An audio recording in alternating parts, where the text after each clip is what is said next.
We are in the middle of launching a brochure of the authors of the Goldfield, and we've had funding from Regional Arts Australia, Regional Arts Fund, and the Cultural Tourism Generator. So all of these events are funded by the federal government, so thank you for that. We've been able to launch 4 books of local authors or local stories. We've got one coming up in a couple of weeks about our very own Zoe Shackleton, aka Cheryl. It may be a red cocktail party with red slushes and lots of red wine, so lock that one in. And we also have a book launch of 15 Aboriginal language alphabet books coming up on the 12th, so that'll be really fun as well. I will talk, so we're going to hear from Shane.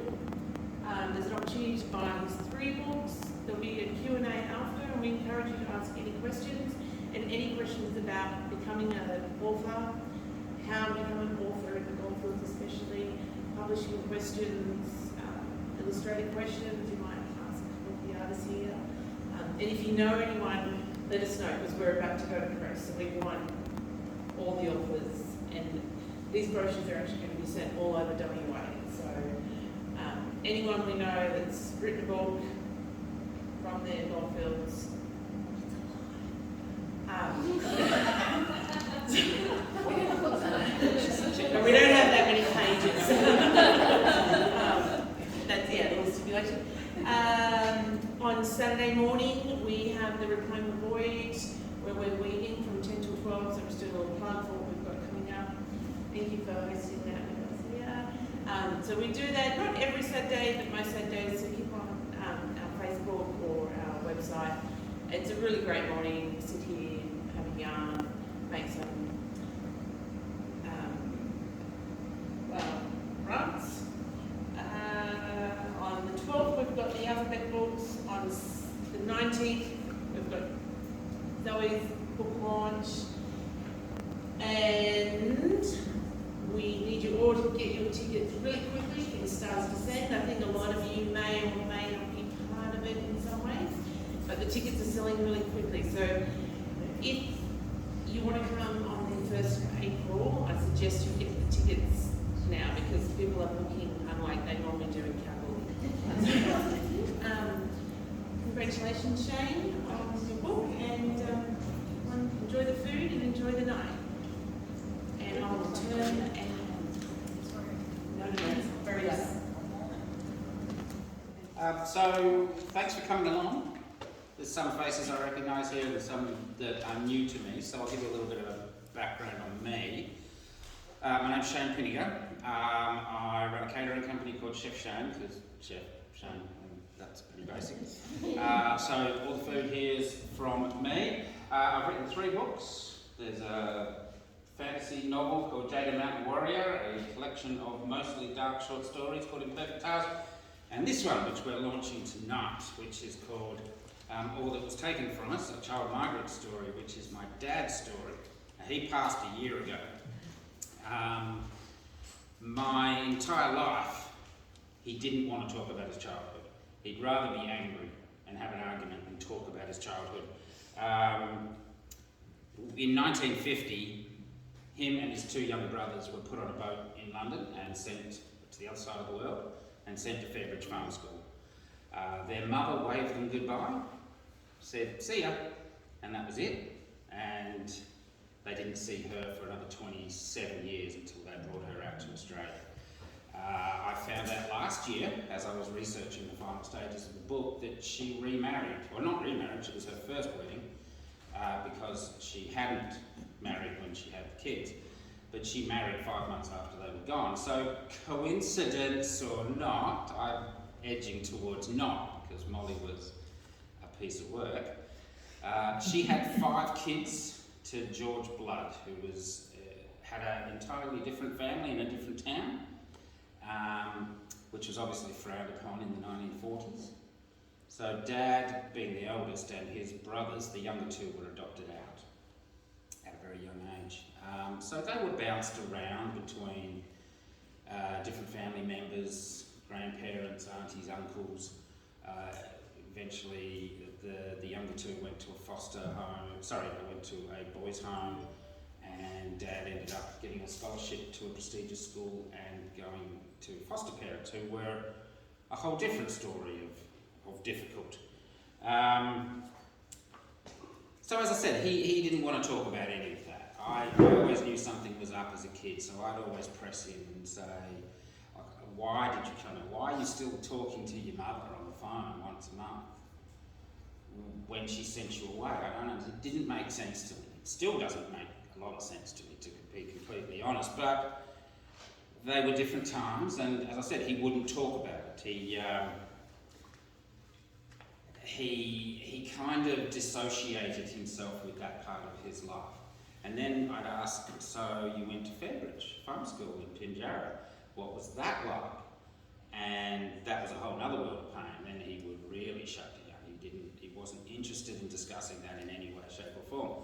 And over the years of asking, and I mean years and years of asking, he really told us almost nothing about his childhood. And at some point or another, we all grew up and we had lives and we kind of stopped asking a bit. And then about 15 years ago, or 16 now, he was diagnosed with cancer, prostate cancer. And he went through 10 or so years of treatment off and on, and I used to joke that he was trying to collect the whole set, because he had a bit of liver cancer for a while, a bit of lung cancer, stomach cancer, this and that. And he did always go into remission, so we thought he was going to live longer than Keith Richards, in all honesty, but didn't quite pan out that way. But about 5 years ago, I found a little 2-page talk he'd given his Rotary Club. And it was basically about the trip from England to Australia, which he'd never said a word about to us. We knew it had happened, we knew that he'd come across on a boat, but he wouldn't tell us the details. So I found this talk and said, what the hell? I've been asking you for 45 years to talk to me about this, so what's going on? And he said, oh look, I just felt like giving the talk and it made sense and blah, blah, blah. I said, I didn't even know there was a child migrant scheme. So I started doing some research into that. He started intimating that he might be willing to talk a little bit more. So I said, let's write it down. Even if it just ends up being a 10-page pamphlet that you can give your grandkids, so that when they're old enough to worry about it, they can write it, they can read about it and find out where you came from. Because I strongly believe it's very difficult for us to know our place in the world if we don't know exactly where we've come from. So he agreed, a little bit reluctantly, and then we started having these, let's be optimistic and call them meetings. They were basically long lunches. Whenever he was in remission, he'd be quite happy to have a few beers or a few glasses of wine, and we'd go out for lunch and we'd use it as an excuse to talk about stuff. And he'd talk about things, and he'd dredge up memories, and then he'd send me an email with a couple of pages of recollections or whatnot. But when we were talking, he would literally go about an hour most times, and then he'd just say, no, not talking about that anymore, let's talk about footy. So he'd have his limits. And there was always stuff in the core of him where he didn't want to get into. He didn't want to. Great, I've got a soundtrack. Cut the singing tune out. I don't think I can sing this. I don't think I can sing, but that's another one. So little by little, the story started coming out, and I learned a lot more about him in the last 5 years than I did probably in the 50 years before that. So when he passed, about a year ago, as I said, I had about half of the book. And I was like, all right. And he'd been telling me the whole time, I got no documentation, I got no records whatsoever, I got nothing. No school reports, he said to me at least twice. And so a couple of months after he'd gone and the funeral had happened, and we're all dealing with our grief and trying to sort Mum out and all that sort of stuff, Mum finds this file, the official file of documents from Fairbridge, right at the back of his wardrobe underneath a ton of other stuff. So he must have known he had it, and he just didn't want to talk about it. But some of the stuff in there was absolutely shocking. Psychologist reports from England calling him weak because he was shy. and things like that. So I can almost understand. He was a very proud man, so I don't think I think maybe he didn't want to share that with me at that point when he was feeling a bit vulnerable and all that. So after the funeral and everything, I had to make a decision. Am I going to finish this book without him? Because obviously, I mean, my wife and I talked about it at length, and one of the things was, obviously, anything I come to now, any conclusions I come to, are going to be supposition to a large amount. My uncle didn't want to talk about it. One of the uncles is still alive. He didn't want to discuss it. My mum, not really. My brother and sister, almost not at all. Everyone deals with their grief differently, but they just didn't want to be involved in putting this story down on paper, unfortunately. He was not friends with anyone from the Fairbridge days.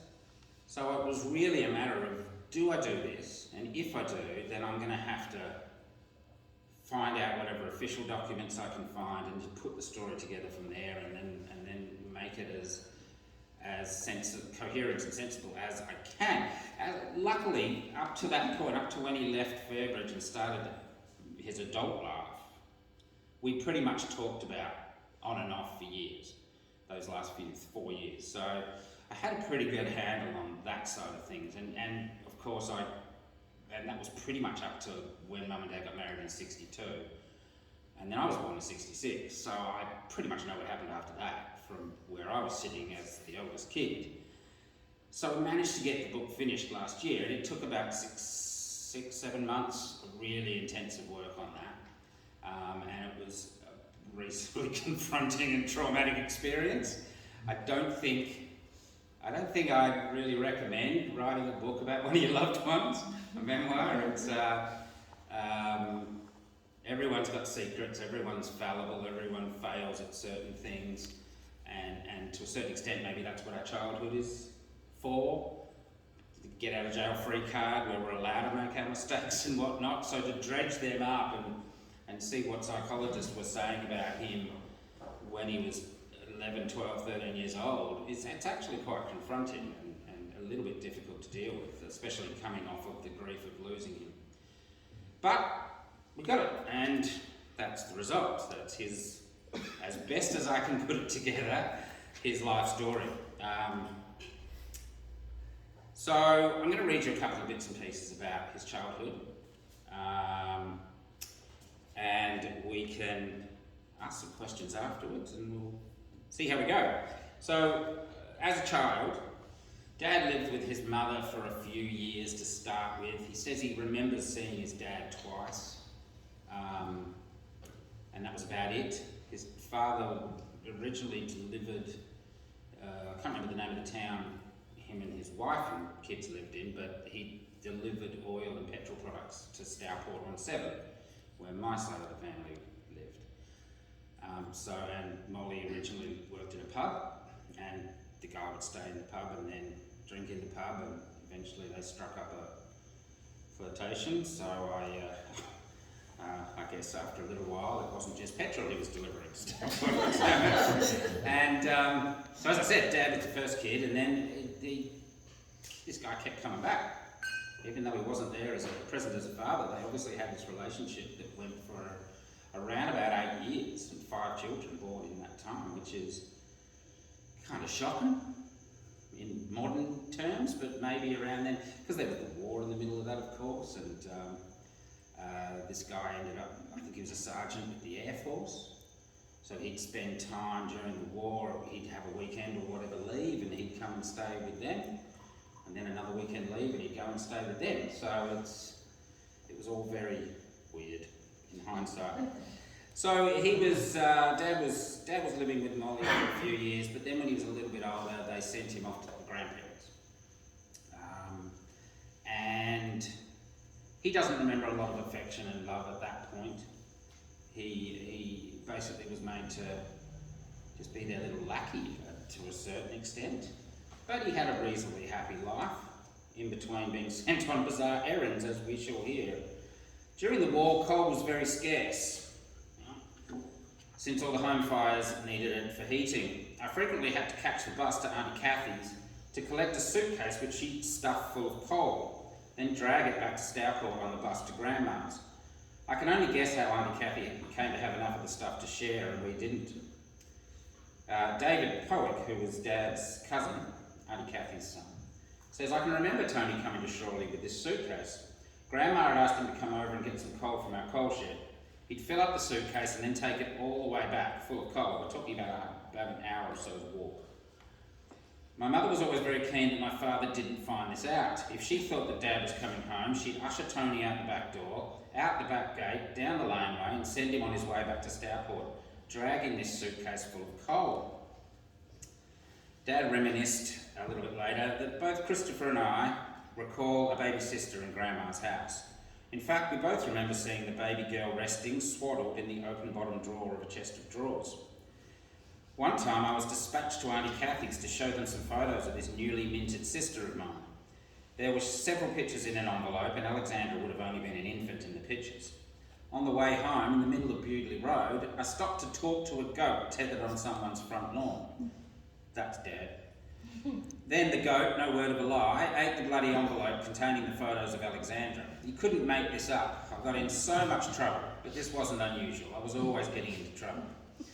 Alexandra was the fourth child. She got adopted out. They actually finally tracked her down and met her in 2011, which was now called Diana. And that was quite emotional for Dad and Christopher, who both went back to England a couple of times to see her, and she came out to hang out with all of us as well a couple of times, which was amazing. So then, as I said, Dad got sent to his grandparents, Edward William Pinnegar and Florence, who were in their 70s by this point, so probably didn't particularly want a 4 or 5-year-old child running around the house. In Dad's words, I vividly remember Grandad Edward William Pinnegar at this time.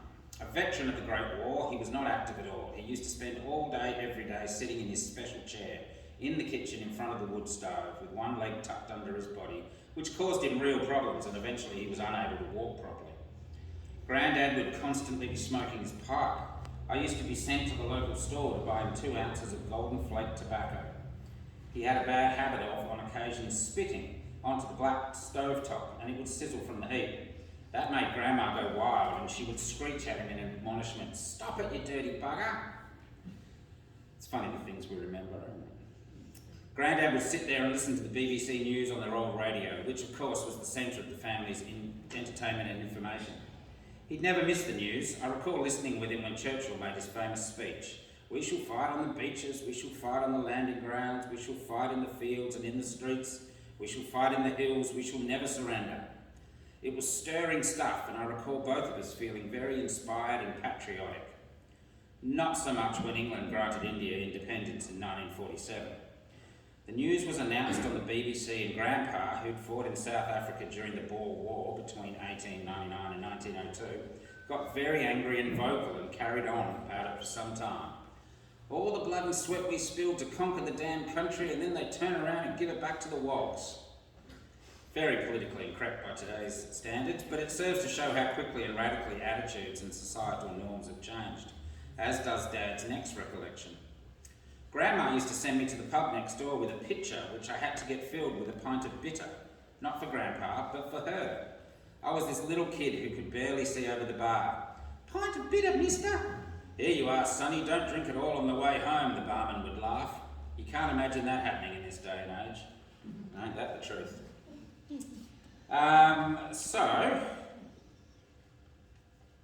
Then, as I said, Dad got a scholarship to a prestigious school in Hartlebury, I think it was.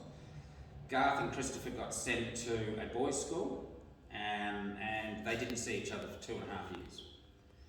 And while Dad was at this fancy school, basically very, very soon on into that, they realised that he couldn't commute to get there, and so they needed a foster home. So, he basically got told, "You're now living with Mr. and Mrs. Bertie Williams in Kidderminster."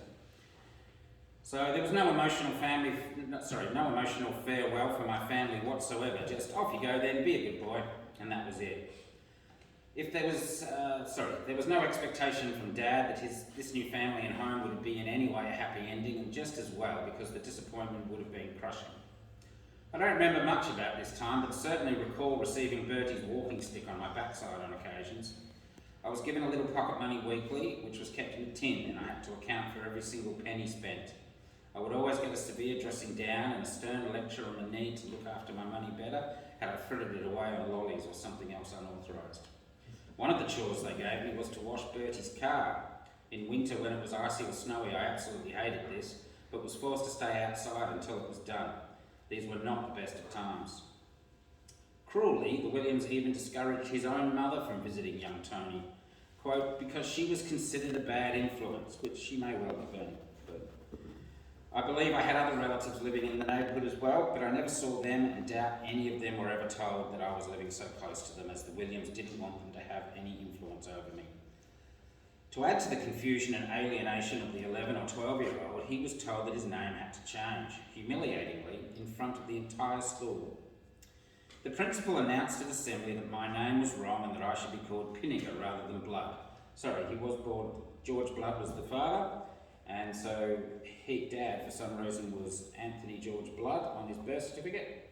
And this happened when he was about 11, and they changed his name, but interestingly, all the other kids were named Pinnegar at birth. Which was my grandma's name.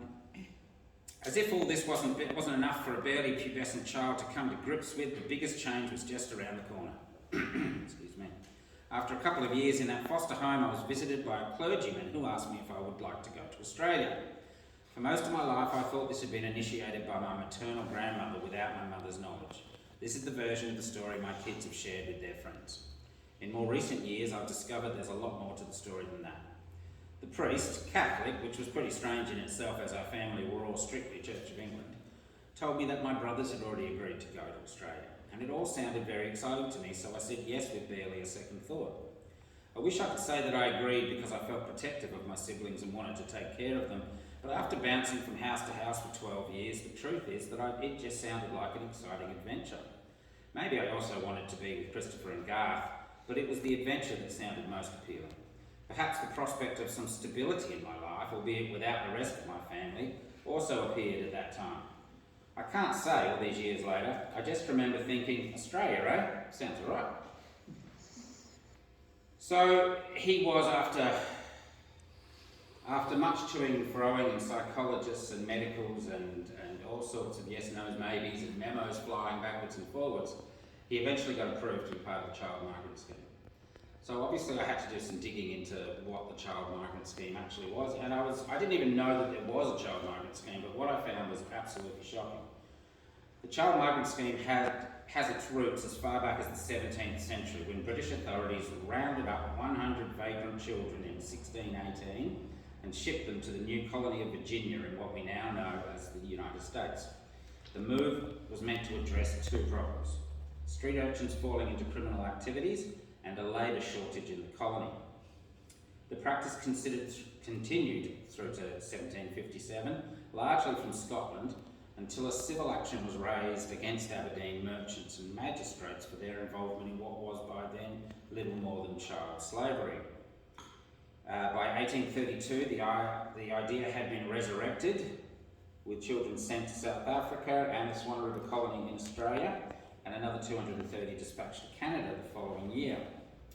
South African-born Rhodes scholar Kingsley Fairbridge visited his grandmother in England in 1903 when he was 17 and was appalled at the numbers of stray children in the streets, hungry and dirty and lacking in education and skills.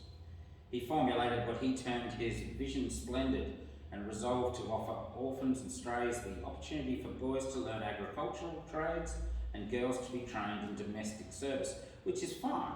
If you've got orphans and strays that are literally running wild, that's awesome. But the problem came very quickly when the government was paying people and religious organisations and whatnot to get kids to send, and then they started finding them from other places. The Fairbridge Western Australia Incorporated website states that between 1913 until 1982, the total number of children assisted by Fairbridge when it operated as a farm school was 3,580. These children were provided with a well-rounded education as they spent time on each task, learning husbandry, metalwork, woodwork, and through attending classes at the on-site school. It was said to be a revolutionary process 50 years before its time. But if you go to Wikipedia's Home Children page, which is a more global term used for child migrants around the world, according to the British House of Commons Child Migrants Trust report, it is estimated that some 150,000 children were dispatched from the UK over a period of 350 years. The earliest recorded, the ones that went to Virginia in 1618, and the last at the very, very late 1960s. It is widely believed by contemporaries that all of these children were orphans, but it is now known that most had living parents, some of whom had no idea of the fate of their children after they were left in care homes, and some led to believe that their children had been adopted somewhere in Britain. As they were compulsorily shipped out of Britain, many of the children were deceived into believing their parents were dead and that a more abundant life awaited them. Some were exploited as cheap agricultural labour or denied proper shelter and education. It was common for home children to run away, sometimes finding a caring family or better working conditions. The blatant racism was never far from Britain's empire building.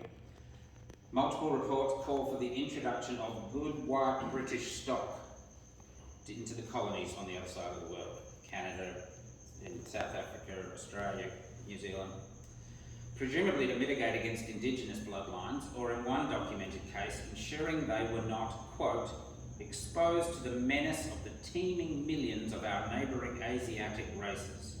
This quote was made by the Archbishop of Perth, no less, welcoming a shipment of child migrants from Britain in August 1938, not even 100 years ago. The Child Migrants Trust reports that one significant motivation for the continued emigration of supposedly orphaned children was to, quote, maintain the racial unity of Britain's empire. So thankfully Dad and his brothers weren't lied to about their parents. They stayed in touch with their mother their whole lives. She passed in 2007, I think it was, aged 102. Amazingly, her twin sister passed in, I think it was 3 years before that. So, anyway, so they arrived in Fremantle. They got put on a boat where they run riot, basically, for a month at sea. Dad explains that it was an amazing time and they all had a great time on it, except for the rough seas, which put him off boats for life, and the fact that when they went through Ceylon, which is now Sri Lanka, they all hoarded all these coconuts and ended up back on the boat gorging themselves on coconuts for a couple of days and made themselves thoroughly sick. So they put him off coconut for his entire life. Apart from that, great trip. And then they arrived in June in 1950. And after disembarking the SS Malloya on that wet June day, the children were met by representatives from Fairbridge and taken by bus to the farm school at Pinjarra, about 50 miles away, to begin their new lives there. Dad reminisced, as our new guardians escorted us from Fremantle to Pinjarra, our entire group was so excited to be in Australia, but none of us had a clue what it was really going to be like. Is that a billabong over there? Where are the kangaroos? We had no idea what to expect.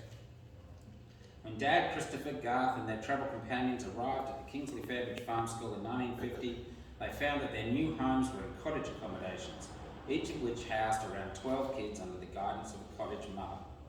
If having the children governed by a matronly cottage mother was supposed to provide a warm and familial atmosphere in order to foster happy childhoods, the system was deluded. As if the ignominy and emotional confusion of their childhoods weren't enough, now the children were placed with sometimes tyrannical and vicious overseers, often as quick to snap and dole out punishment as to assign endless chores. Providing affection to these disaffected children was not part of the job description. It was early evening when we arrived, already dark and after the normal meal time, so our party ate alone in the dining room. Outside, all the Fairbridge kids mucked around. They were yelling and trying to make an impression upon us, I guess. During the dinner, I was still hungry after dessert and, Oliver style, asked for a second helping. This was unheard of, apparently, and I was appraised sternly and silently for a few moments. But since it was our first night there, they gave it to me. I was firmly told not to ask ever again, and that this was a once-only occurrence. A couple of cottage mothers were very bad. A friend of Christopher's, Ron Hutchinson, was in Kitchener Cottage, whose cottage mother was Mrs. Coots. As the name suggests, she was of Dutch origin, and she was a very cruel and nasty woman who we all reckoned had been trained as a concentration camp guard. Ron, being the eldest in the cottage, was held responsible for any lapses in behaviour from the other cottage residents and received a lot of severe punishments and beatings as Kingsley tried to break his defiance. One night, as I recall it, he got his own back when he had to make apple tarts for Kingsley, who was entertaining a couple of the other cottage mothers. In an act of revenge, he urinated on the treats, and in more recent times wrote a book about his experiences at Fairbridge called Piss on the Tarts. By comparison, Dad was lucky. The other cottage mothers were not as vicious or cruel as Mrs. Coops, and in our conversations he never mentioned severe physical or sexual abuse. You could say that compared with some, he had it easy, relatively. Commenting that their cottage mother had her moments but wasn't too bad is difficult for us to gauge. These things are, after all, relative. What is cruel and unusual punishment for one is an everyday experience which must be tolerated for another. Throughout all my conversations with Dad, he refused to go into specific detail about punishments at Fairbridge, except to say that he was always getting in trouble. When I pressed him about his cottage mother, teachers, the principal, he would usually shut down quickly. Every now and then, if he was relaxed enough, he might let slip a small comment about one or the other being liberal with their use of the cane, or the kids having to watch their step around that one. One day he said that his cottage mother had hit them and a couple of others with a straw broom when they were unruly. And I mean the handle, not the broom part. Every kid in residence was rostered for some kind of daily duties. The days would start around 6 a.m. with everyone, even the youngest children, making their bed in time for inspection. Military precision wasn't required, but we were punished if they weren't made decently. Then we had to carry out our rostered tasks, which might be sweeping or mop polishing the floors, which were all wood, so we had to mop them with kerosene to maintain their shine. There was lighting the kitchen stove and preparing breakfast, lighting the copper, that was the old washer, a large copper tub bricked in over a space for a wood fire. Once lit, the boiling water would be enough to move the clothes inside, around and wash them. Electric washing machines couldn't be invented fast enough, believe me. The toilet and bath had to be cleaned, as did we. If we were dirty, even under our fingernails, we'd get in trouble. We all had to do our own ironing, and again, our efforts were expected to be of a relatively high standard, or else. Some kids would have to chop wood for the fires, clean out the lounge fireplace, set the fire for night time, or attend to the cottage garden patches. After school classes, the senior kids were rostered to carry out farm duties, such as helping to feed the pigs and poultry, cleaning out their pens, collecting the chickens' eggs, arranging them in cartons and so forth, weeding or harvesting the full-scale market garden. I still remember the god-awful smell of the liquid chicken manure we had to use on the veggies. The cottage mothers were strict inside the cottages, but outside, provided we had behaved and done our chores and weren't having privileges withheld as punishment, we were relatively free to run wild. And in our free time, we'd go roaming through the acres of bushland or swimming in the river and generally doing what young kids do. I recall that we built rudimentary canoes from corrugated iron sheets and would explore the river. Garth made the best canoes using old iron sheets from the roofs of the cottages after they were refurbished. We'd spend a lot of time down at the river. We'd try to catch gilgee with a bit of meat tied to the end of a piece of string dropped in the water. Sometimes us boys even used to go to a secluded spot on the river and go skinny dipping. Luckily no gilgee ever threatened our own bits of meat. Garth acquired the nickname Bush, or Bushy, as he was always in the bush. It became second home to him. He was quite the entrepreneur. He'd become an ace rabbit catcher and would skin them, selling the meat to the cottage mothers for rabbit stew and the skins to whoever would buy them. So life there wasn't all terrible. There was a lot of punishment, there was some beatings, some might say some thrashings, but they still had fun, they still forged bonds, they learnt how to survive. They also, a little bit later in the book, he talks about doing national service and how many of the guys he did national service with were so mollycoddled because they'd never been away from home, but he could iron and wash and do the bed perfectly so they wouldn't get in trouble and all that sort of thing. So he had life skills, very, possibly basic and rustic ones, but a lot of kids nowadays don't. Writing this book, one of the things that really strikes me the most is how spoiled my generation is, let alone our kids.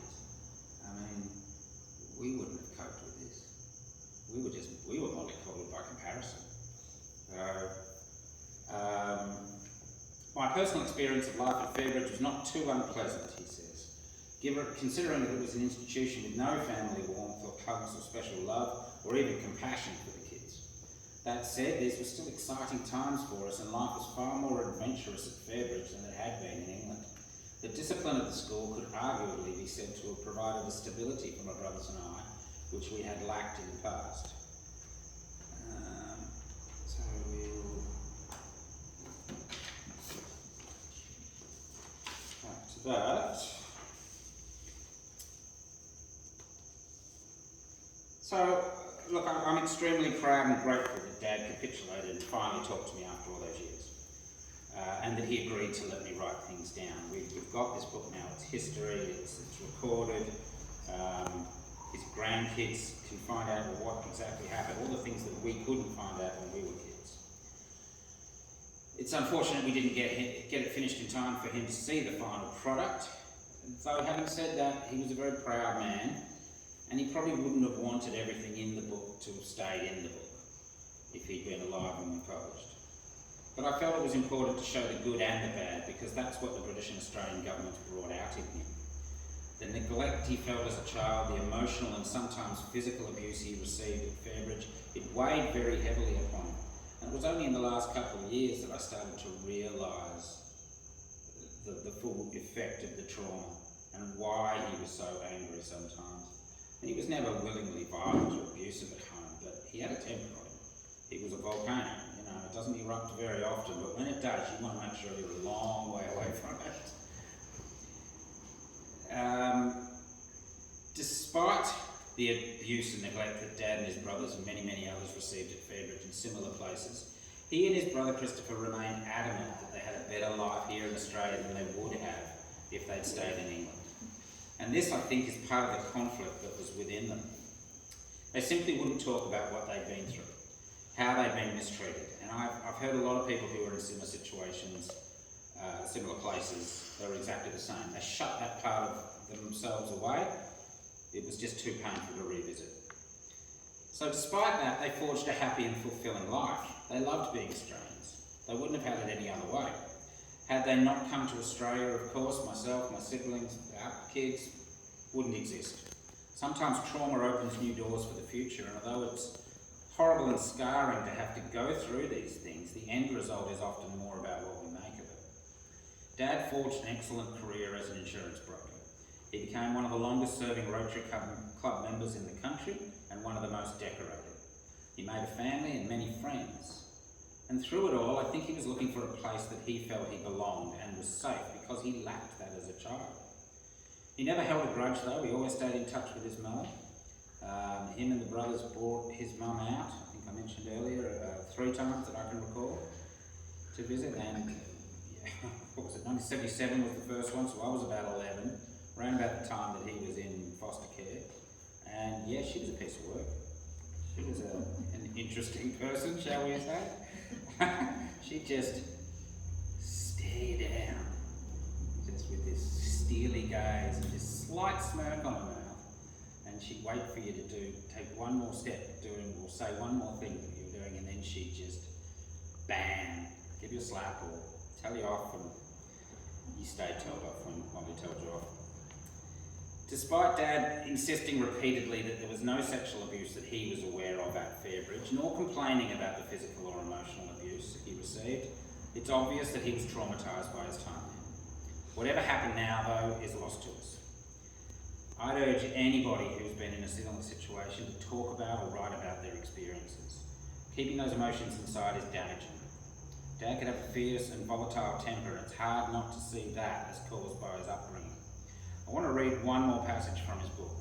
In this passage, not only this is where I found the title for the book, or that was taken from us, but it's also one of the only times when talking to him about all of this that he snapped and that he got angry and aggressive about it. All the other times he'd remember the good stuff and he'd just block the rest out. But this one, it's difficult to translate the tone of voice when he said it in, but I'll do my best. Family restoration trips have been offered to surviving child migrants over the past 10 or so years, allowing many to return to their birth country and reunite with family members. Many migrants were actually unaware they even had surviving family in the UK, having been separated from a young age and blatantly lied to. In 2019, the UK government awarded every child migrant surviving, as at 1st of March 2018, who was sent to Australia, New Zealand, Canada and Rhodesia, then Zimbabwe, a compensation payout of £20,000 sterling. At this time, there were approximately 2,000 of us left in Australia. That may seem generous at first glance, but is that a fair price to pay for tearing a child from the bosom of their family, however dysfunctional? Is a life without one's parents, cousins, aunties and uncles, etc. worth 20,000 quid to you? Being forced to be a surrogate father to your younger brothers at 13? Spending your teen years in a loveless institution while knowing that your family were back at your old home living life without you? No, he spat angrily. It's stuff all next to all that was taken from us. So that's Dad's story. Any questions? Or have I been thorough? Awesome. What was his name, Shane? Tony Pinnegar. Tony George Pinnegar. And his brothers were Christopher and Garth. Christopher was still alive. Garth passed in 2009. Garth was very young when they came out and didn't have much memory of family back in England, and he was obviously, because he was younger, he was at Fairbridge a lot longer, so he was a bit damaged. It's really bizarre. Our two of our kids go to Fairbridge. Do they really? Wow.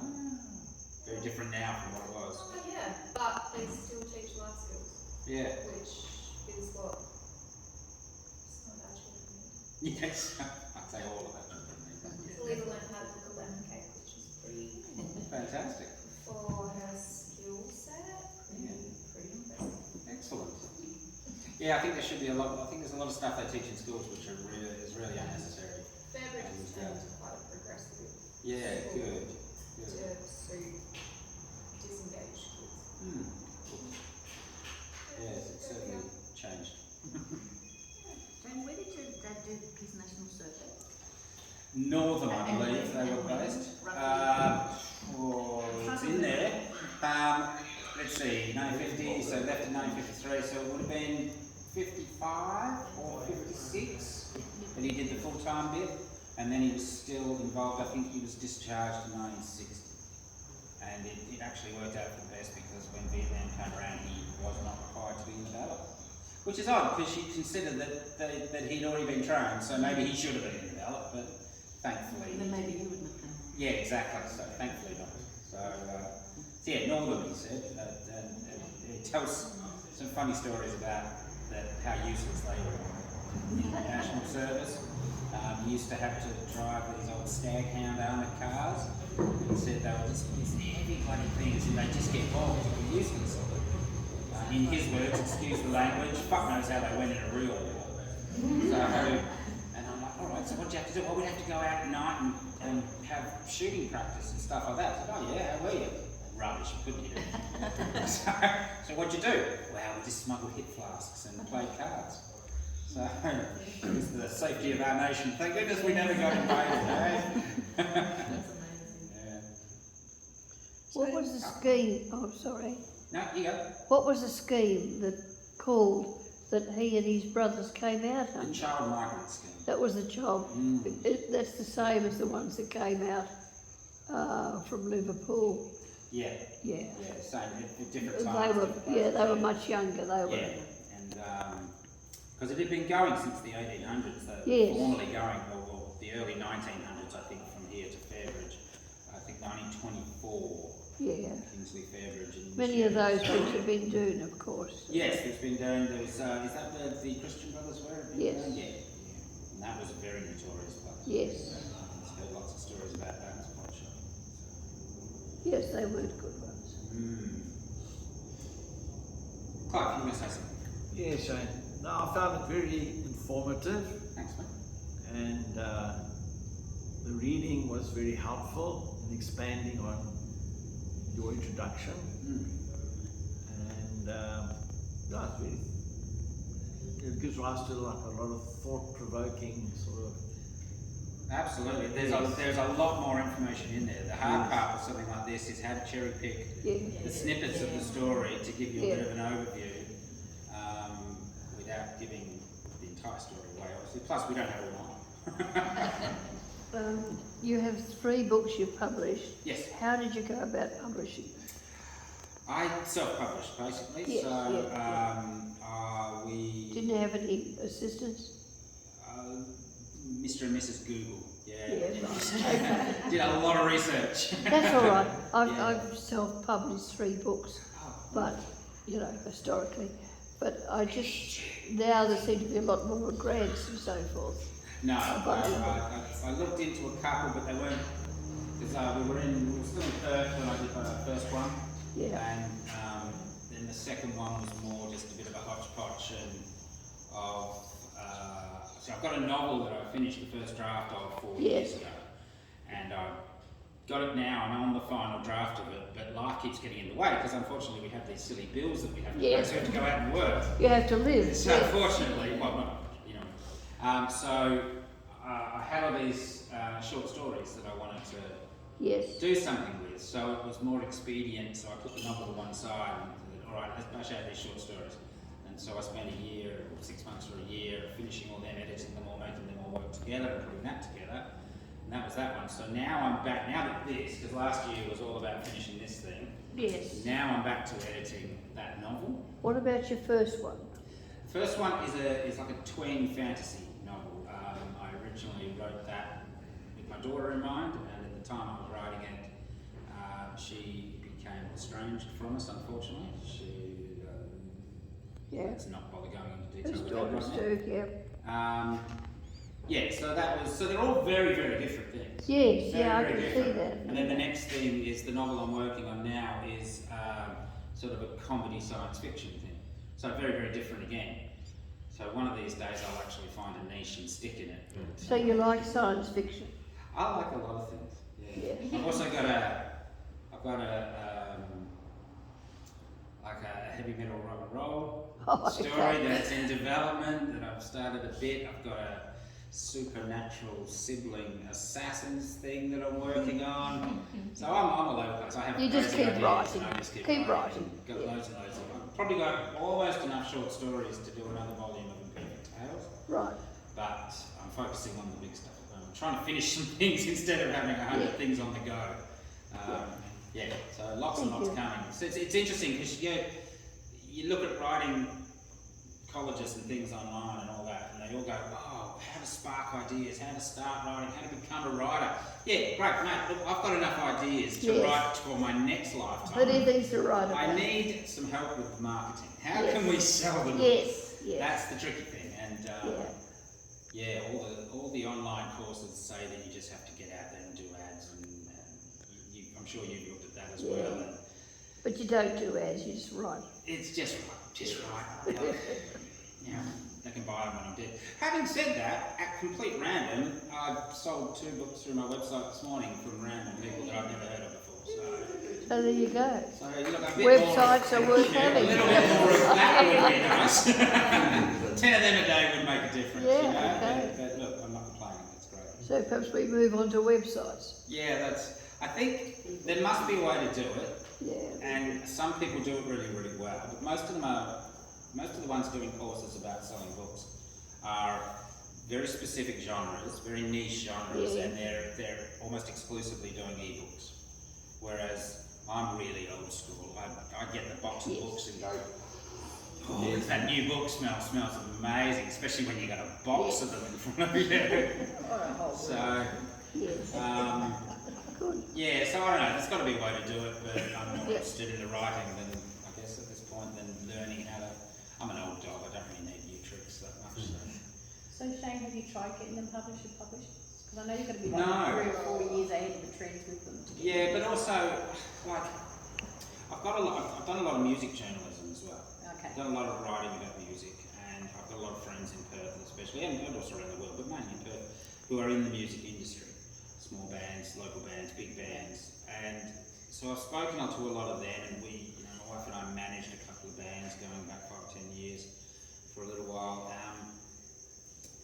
And that whole concept of, Elton John submits his album to the record company, or Stephen King submits his book to the book publisher, and it might get published in about 18 months from then. because they've got to do all the marketing strategy and all that rubbish. I mean, I couldn't think of anything worse, quite frankly. It's bad enough that I spend years writing a book and then getting sidetracked and doing other things. I'd rather just finish it and say, bang, let's go get 100 copies printed, and then we'll flog them off over the next couple of years, and that's all good. So, I didn't approach an agent or a publisher at all. I've done a lot of research and due diligence into it, but it just seemed like the chances of getting any kind of feedback at all was so slim, and such a long lead time on it. You know, you can submit a book and we'll get back to you within 3 to 6 months. It's like, mate, I'll have another novel out by then. So I'd rather make up for lost time, because I wanted to be a writer when I was young. I can remember being about 11 and going into mum and dad's room when they were out and using mum's typewriter and writing a few pages, and then getting a bollocking for wasting paper and wasting ink. So I was always discouraged from writing as a kid. And mum was not one to allow us to do much at school subjects that were anything other than academic. So when it came time to choose elective subjects, I'd be like, well, I want to do art, and I want to do this and that and the other, and she'd be like, no, you don't get a job doing that. That's right. So that was a bit of bitterness there. But so it's more a case of I'll just be an independent author, and like I know a lot of independent musicians. And every now and then they release something that strikes a chord with someone, literally, and they'll sell a few hundred copies, and that, at this stage, that's enough for me. So it'd be lovely. Look, if you'll run a publishing company, come on, let's have a talk. And I'm not cheap, but I can be had. Let's hope the author that we put out with That's going to make all the difference. I feel positive. It's going to be great. And this lady here, I'm going to hit her up very, very soon to get. Yeah, see, she's onto you now. She knows you're a writer, so she's involved. Great. Anyone else? Bingo. Yes, bingo. Oh, don't talk about bingo. He's like, bingo. Yeah. It's about a book, the last one. And I can't remember where, I think you put it where you and True go back to Fairbridge. Yes, I put that as the prologue. We went back there. Yeah. So did they know at that time that you were writing a book? No. So that because they're in there, I think their response. Their response may have been different had they known I was writing. Well, yeah, I just wondered if that was what their response was. If them saying, well, we're not, less said that. No. If that was because they were afraid because they knew you were writing a book. No, they were just assholes. So they didn't, so they didn't know at all. They were just there was something. Yeah, no, they were just rude. Really, really rude. My dad had been quite outspoken about Fairbridge and about how he didn't want to go back there. Yeah, right. His whole life. Yeah. And I suspect that was reasonably public, so they knew that. The guys, the old Fairbridge News Association knew that. Yeah. And so when it came time, they did this little tribute and unveiled this little plaque on the wall, the memorial wall. So we went back. It was my first ever time at Fairbridge. Dad never took us at all. So they did this ceremony. They were in the chapel and they started this talk about some people who had passed recently that used to be there. And it came up to Dad, and my uncle's sitting right there, who was there at Fairbridge at the time. And this guy stood up and said, oh no one's got anything nice to say about Tony, so we'll just move on to the next person. And I was like, excuse me? I said, Chris, do you know about that? He goes, no, you never asked me. So Chris had a speech. He was all ready to stand up and talk, but they didn't allow us. So Shirley and I got up and walked out. When we fed a horse some grass, it was much better use of our time. But it was really different to how they got that. It's not just that they didn't speak about anyone. Yeah, They did speak about the other people. Yeah, But they didn't speak about him. there were three altogether. They did one, then said, no, we're not going to do him, and then on to the third one. Yeah, it was bizarre. That is interesting, Yeah. isn't it? Have you got any thoughts about why you think that is?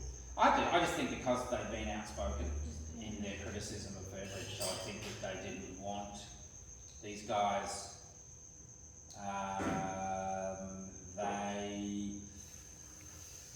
Rose-coloured glasses Yeah. would be the best way to explain it. They like to look back on their time at Fairbridge as it was all happy and great and made great friends and lived a great life. And if nothing bad happened to them, that's awesome. I think I even wrote that in the book from memory.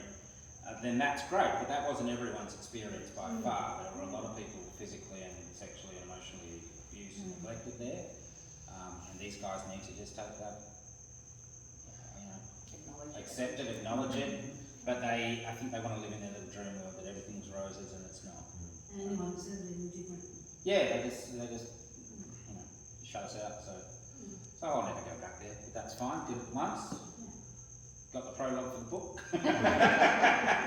saw the cottages that Dad lived in for a few years, which is bizarre. So once again, you just look at it and go, wow, that's certainly a little different from my upbringing. Thank goodness. Right. Where was your upbringing? Where did you grow up? Morley Darnella area of Perth, yeah. So just very suburban, very normal. You're born in a good year. 66, yeah. That's what all the cool kids, right? Not so kids. I agree with you. Yeah. It's good. Anyone else? Yes. Oh,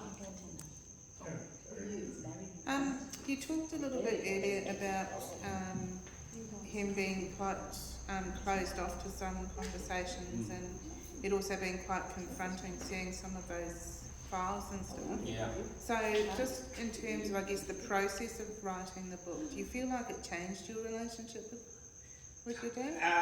Absolutely. I feel, I think I understand him a lot more. And I had a chance to say this to him about 6 months before he passed, and there was one day where he wasn't drinking at that point because the cancer was getting bad, but I'd had a few drinks, and I just said, excuse the language once again, we used to swear a lot, but I just said, you're a dickhead. And he's like, what are you talking about? I said, you're a dickhead, you could have told me this 5 years ago, 10 years ago, 40 years ago.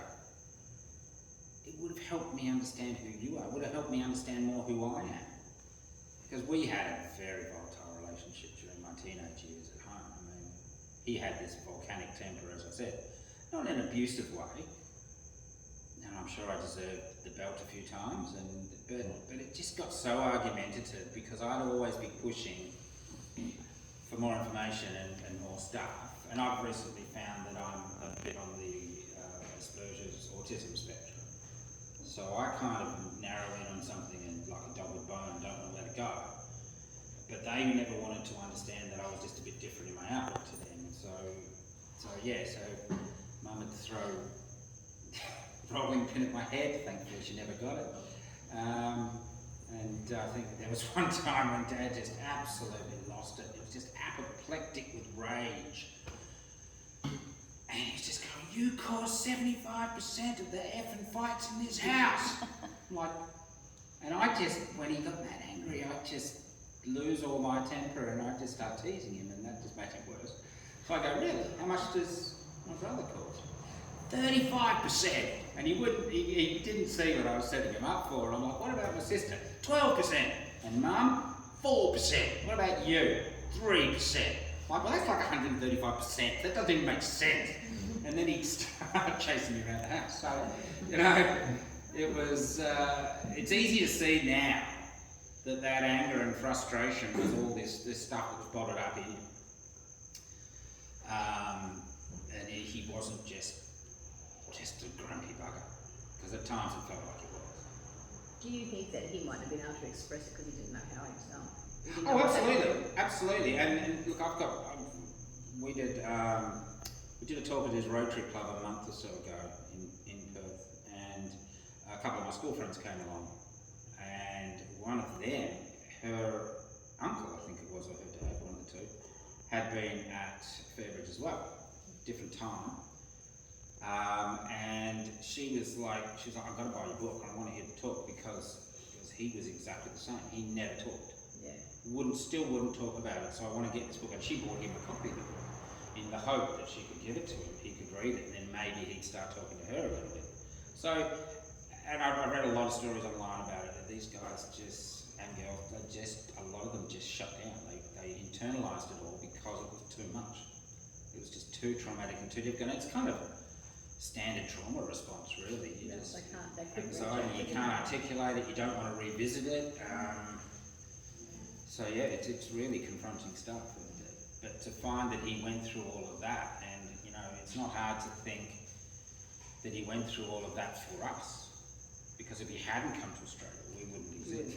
If he hadn't have risen above that and made a family and resolved to be a better person and not wallow in becoming, I don't know, alcoholic or whatever like that, you know, drowning his sorrows or whatever. And a lot of people did. A lot of people really struggled afterwards with drugs and alcohol and making relationships. As I said, my Uncle Garth, he was very damaged. He was there a lot longer and it affected him a lot more profoundly, and he passed in 2009, living in a wooden shack in Shark Bay because he just couldn't cope with the world. Yeah, there's a lot of trauma at that time. Yeah. Just for Fairbridge, it was just the whole world had stayed. Mm. So it's passed around. Yeah. So definitely, yeah, so it's easy to say, oh gee, I wish he'd done this or that or the other, but I fully understand why. Now, but I didn't understand it. 5 years ago, I didn't understand it. Now I understand a lot more. And once again, a lot of that came around after he passed, the very intensive writing period last year and researching and finding all his documents. And it just would have been so nice to be able to talk to him about it. You know, what I wouldn't give. But we can't do it. So Shane, how old was he when he died? 86. 86. Or just before 86. Would have been his 86th. Last year. 22 Yeah, would have been yeah. here. Yeah, so it's good innings. I mean, like he got diagnosed 15 years before that, and they said you've probably got 2 years left. Start doing things that you want to do. If the stars align and your treatment is perfect and you perform a miracle, you might have up to 10 years, but don't go banking on it. Do your things now. So you know, he got 15, and they said there's no chance of getting 10. So that was really good. He had a good result. He changed his lifestyle. He went to the gym and cut down the drink and the food and everything, and did a lot of exercise. And he was a stubborn bastard too. He just decided he wasn't going to kick the bucket for a while, so he didn't. It's the sheer force of stubborn will. Yeah, that's a trait that runs strong in our family. What do you think he would say if he was here today? Well, wish you hadn't put that bit in. No, I don't know. I like to think he'd be proud of what I've done. I do. And the stuff in there, as I said, he was a very proud person, and the stuff in there that he wouldn't have put in there if he'd been alive when we published it.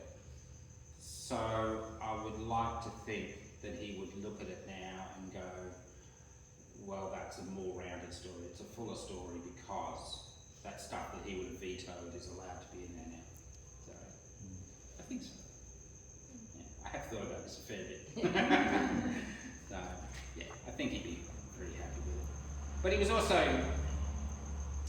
much better public speaker than me. So he'd probably have quite a bit to say. I think he'd be a little bit humble. He never really thought that his story was that important. Whereas I always thought, well, it's not just to us, I think it's an important story to tell. Because this is like I got the newsletter from the Child Migrant's Trust today. I haven't shown you that yet, I haven't had a chance. And one of the things they say in there is, never let this happen again. It's one of their catchphrases. So it's really important to have these stories documented. Things like the stolen generation stories and this sort of child migrant stuff. The more we can write about it, the more we can have it sitting there in the library and available for people to read and see histories, because I didn't even know it was that bad. I didn't know a clue about it. So if future generations, you know, all it takes is one generation for things to fade from memory, and then another generation will come in and say, hey, what about we did this? And then it all starts again. So hopefully that can never happen again. So. We're in safe hands with the Historical Society, we won't forget anything. I hope she doesn't forget anything. Yeah. Bobby? Slightly different. You've been a part of the committee of Artgold for 2 years. Yes, almost 2 years, yeah. Yep, and we've got an AGM coming up. Oh, when's that? June. It is coming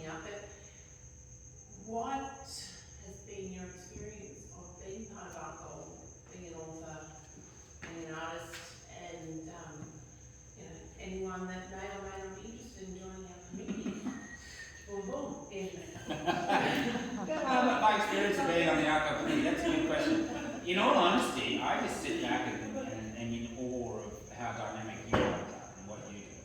We do. Yeah, you guys, the guys that sit over there. That's all Bobby.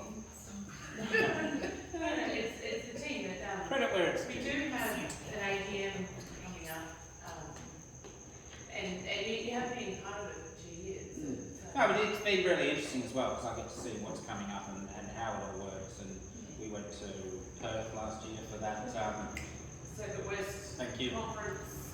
Yep. So that was really fascinating. Jumped it. Yep. There's no, I kind of felt like a spare wheel because I couldn't do it. I'm a doing person. I like to get out there and do things, and I was just sort of observing. I didn't have any authority. Don't like not having authority. I like to be in charge. Next time, give me the checkbook and we'll go do things. Yeah. I think it's admirable, especially being an artist in such a smallish town, to stand up there and self-promote, sell your book, self-publish, write it. It's hard work. So Well, you know. I think it's really admirable that it does happen. So, events like this are really But I don't think important. it'd happen without Artgold. Without someone running Artgold as dynamic as probably, because I've heard plenty of stories that it wasn't that long ago that Artgold really wasn't that involved in the art community in doing things like this. Well, Artgold's always been. We're going to change that. Maybe, Doing- no, to doing- clarify, maybe not in the literature genre, that would be about right, but Okay. they've always been active from day one. But they have branched out a lot more in different genres. But it's getting artists outside of this safe space. Yeah. That's the hard part. Like yourself, it's nerve-wracking, it's scary, it's not. It's No, I've done it now, I'm fine. Yeah. You're all my new best mates, and I don't care. As long as I'm friendly with everyone, it's fine. It's not the most natural thing to do, but it has to be done for people like our daughters up there. We think she's great and she's an aspiring writer. To know that it can be done, you can be an artist, you can make a living, you can do your stuff. Yeah. So it's really cool. And you can do it here. You can do it in Kalgoorlie. You can do it, and you know what, the Goldfields super supportive, massively Yeah. supportive. I Yeah. won't bag them for that. Lots of other stuff, but not that. I think it's amazing for an artist to live here, really. No, it's good. Good job. And if you really want to get creative, we have the fantasy art exhibition. So whatever genre fantasy that you want to do. Maybe not erotic, let's keep it. Well, we've got some after, we might I close think the. that's so many times. That's the European exhibition now. But yeah, any medium. There's 3D, which I'm hoping to have some big krakens coming out of the ceiling. If anyone wants to take Shane's that got a challenge. cool idea that's got I'm going to try to do a sculpture. Yeah, so this is an exhibition that the only thing is it's do whatever you like, as big or as small, and it's going to be lots of fun. Actually, Shane, that would be a great time too to promote those books. The Yeah. fantasy sci-fi. Cool. Oh yeah. Yeah. Just that's that. Promote my book at your exhibition. That sounds good Yeah. to me. And did you the illustrator of the copy? No, I did a really bad sketch and then gave it to a mate of mine who's a professional cartoonist and illustrator and graphic designer in England, and he came back with something that wasn't what I wanted. And so we've got a great system working. So no, we made it work. So the Goldfield's going to have its own Comic Con too? Wow, maybe. This is the person to speak to. We should have a Comic Con. Yeah, no, well, we've got cosplay happening on So much happening, isn't there? So much happening. something else. I forget the dates then. 17, 18, 19 Yeah. of April. 18, 9, 20. So we're doing Youth Week cosplay workshops here, and I know a couple of seamstresses that are coming in to teach lycra sewing and all of the above. But we've got 3D printer. We do a youth group on a Wednesday night. Well, we facilitate, they just look after themselves, which is their youth disability group, or on the neurodivergent. Their work is goosebump amazing, and that's where this has come from. So the fantasy exhibition is actually from community consultation, so it's not something that we've made up, but we're really enjoying it. And we will take Just to have a side effect. any genre, any category, writing, poetry. We've got a TV up there. Yeah. So, but what has happened from the cosplay conversation, we've discovered that there are a lot of adults in Kalgoorlie Boulder that are really interested in cosplay. So we will be taking that. We're going to be partnering with Stage Left and Goldfields Pride. There are going to be some cosplay, and I'm still learning the lingo, but there's D&D improv and cosplay. So yeah, so where you get Role playing time. role play, but you also get judged on whether it's a brand new character or a character that already exists, where you've made the costume yourself. Or the third category is you've got a costume that already exists that which you've adapted to, and they're pretty strong rules in this. But apparently everyone in Kalgoorlie Boulder is a closet cosplayer. So yeah, no, it's going to be pretty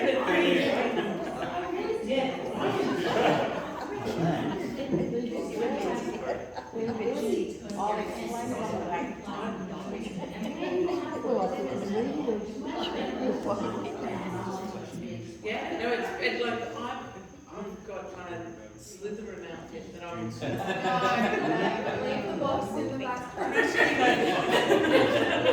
No, it's all really exciting. But so back to Shane, I'm going to be sitting over there. If anyone would like to buy Shane's book on the square, or any of the books, there's lots more drinks.